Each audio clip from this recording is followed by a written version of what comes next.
नमस्कार भक्तों, जय मां पद्मावती, जय गुरुदेव। सप्ताह के 7 दिन अलग अलग देवी देवताओं को समर्पित है, जिनमें शनिवार का दिन शनिदेव को समर्पित होता है। ज्योतिष शास्त्र का कहना है कि शनिदेव न्याय के देवता हैं और जो व्यक्ति उनके कर्मों के हिसाब से शुभ और अशुभ फल प्रदान करते हैं। इसी के साथ यह भी कहा जाता है कि यदि 7.5 या ढैया आदि चल रही हो तो उस व्यक्ति के जीवन में भी खुशियां नहीं आती। लेकिन अगर इन उपायों को विधिवत तरीके से उपयोग में लाया जाए तो सभी मनोकामनाओं की पूर्ति होती है। अगर आपका कोई काम लंबे समय से नहीं बन रहा है तो 19 शनिवार को पीपल के पेड़ में धागा लपेटें, तिल के तेल का दीपक जलाएं और इस दिए में 11 दाने काली उड़द के डाल दें, साबुत उड़द के दाने डाल दें। शनिवार को पीपल को छूना उत्तम माना जाता है, इसलिए शनिवार के दिन पीपल को अवश्य ही छूकर प्रणाम करें। ज्येष्ठ मास की कृष्ण अमावस्या के दिन वट वृक्ष की पूजा अवश्य करें। यदि आप शनि से पीड़ित हैं तो कांसे की कटोरी में तिल का तेल भरकर परछाई देखें और तेल को मंदिर में दान कराएं और साथ ही 5 फल मंदिर में अवश्य दान करें। जब भी घर से काम से निकलें तो 4 कदम उल्टी दिशा में चलकर फिर वापस सही दिशा में जाएं।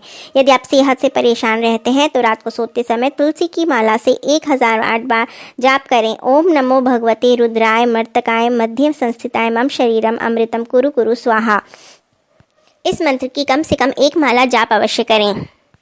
यदि संकट आपका पीछा ही नहीं छोड़ रहे तो यदि किसी शव यात्रा में जाएं तो जब भी जाएं तो अपने सिर के पीछे से कुछ सिक्के फेंकते हुए आ जाएं। नहा धोकर फिर हनुमान जी के मंदिर में जाएं और अपने जाने अनजाने अपराधों की क्षमा मांगें।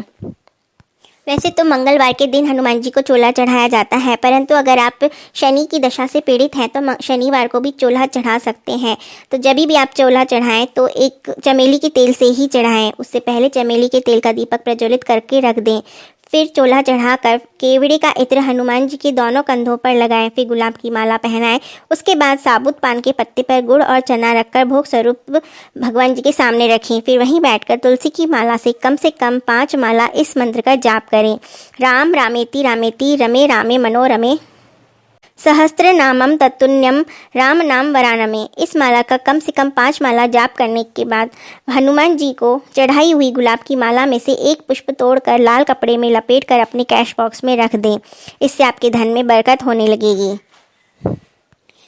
अगर आप किसी प्रकार की नकारात्मक शक्ति अपने घर में महसूस करते हैं तो गाय के उपले पर लोबान जलाएं और फिर उस लोबान का धुआं पूरे घर में दे दें। सभी सदस्यों के ऊपर से भी वार दें।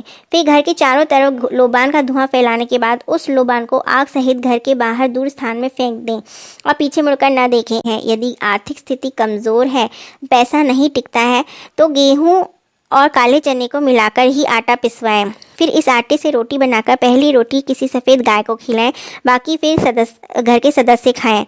इस प्रकार करने से घर में कभी अन्न की कमी नहीं होती। बुद्धि प्राप्ति के लिए शनिवार के दिन इस टोटके को करने के लिए भोजपत्र, रक्त चंदन, अनार की कलम की आवश्यकता रहेगी। इसलिए सारी सामग्री लेकर शनिवार के दिन रात को अपने घर में शांत वातावरण में बैठ जाएं। उसके बाद अनार की कलम की सहायता से रक्त चंदन से भोजपत्र पर ओम ह्रीम शब्द लिखें। अब रोज़ इसी भोजपत्र पर सूर्योदय के पश्चात स्नान आदि से निवृत्त होकर पूजा करें और 1 हफ्ते के अंदर आपको अपने आप में कई प्रकार के सकारात्मक बदलाव नजर आने लगेंगे। शनिदेव के अशुभ प्रकोपों से बचने के लिए शनिवार के दिन काले कपड़े में उड़द की दाल और काले चने बांधकर किसी गरीब व्यक्ति को दान करने से अशुभ प्रकोप से बचा जा सकता है। शनिवार के दिन काले तिल से बने हुए भोजन को ग्रहण करना चाहिए। सच्ची श्रद्धा के साथ शनि बीज मंत्र का उच्चारण करने से भी शनिदेव प्रसन्न होते हैं।